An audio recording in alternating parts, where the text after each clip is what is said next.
बिस्मिल्लाहिर्रहमानिर्रहीम अस्सलाम वालेकुम। पीवीटी न्यूज़ एचडी के साथ मैं हूं सोहेल चौधरी। नजर डालेंगे आज की अहम खबरों पर।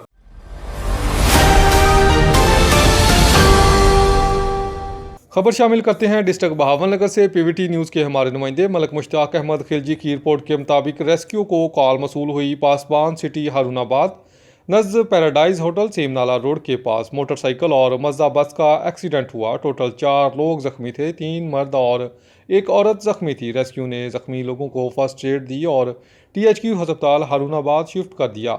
जख्मी होने वालों की शिनाख्त तालब हुसैन वल्द गुलाम कादर उम्र 55 साल, check number 55-4R, Mohammad Akeel वल्द सैयद मोहम्मद उमर 49 साल, चेक नंबर 54R, फरजाना जौजा यासीन उम्र 51 साल, चेक नंबर 298 रोड के नाम से हुई। फर्स्ट एड के बाद THQ मुंतकिल कर दिया गया।